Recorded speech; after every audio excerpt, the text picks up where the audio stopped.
Today, like right outside my window, you can't see it now, but today, so I live in Columbus, Ohio.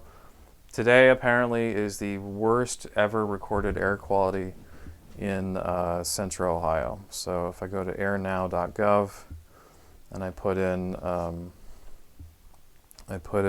say I put in the zip code of Ohio State University, the air quality right now in where I live is almost off the scale, right? And you can even see this map of how bad, like it looks like it's cloudy to me today, but it's not clouds, it's all smoke. It's that bad, right? So that's something that's happening in the news right now. How does that connect to our site?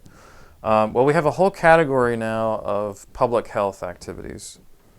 And so one of the activities that we built this summer is this one. And it goes into questions like, what does this number mean? What does it mean that the air quality index is 335? What does it mean that the air quality index is 61? Right? And so it gets into what it was an index. Why do we want to create these kinds of dashboards? Why are we even using a number to explain how good or how bad the air quality is, right? And so we get into that with the air quality index. We talk about the UV index, which is a little bit simpler to explain than the air quality index. UV index is basically this times a constant is what the UV index is, whereas the air quality index is a little bit more complicated. And the air quality index, that number depends on 5 or 6 different things, right?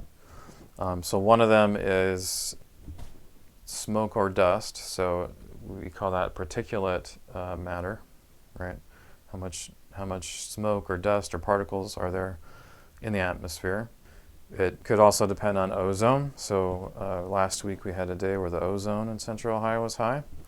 Or it could depend on these other things, and depending on which part of the United States or the world that you live in, it might be these other sources that are more important. If you live next to a factory, for example, you might have to worry about those more than these two. Today, the problem is that there's been these wildfires in Canada, and the smoke from those wildfires is here, and so that's causing the PM 2.5, the particulate matter that is less than 2.5 microns in diameter is the reason why the air quality is so bad. So smoke involves these very small particles.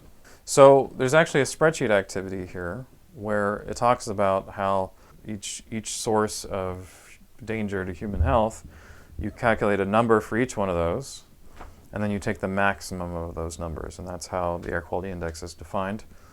They could have defined it in a different way, and you can get to talk about that in this activity.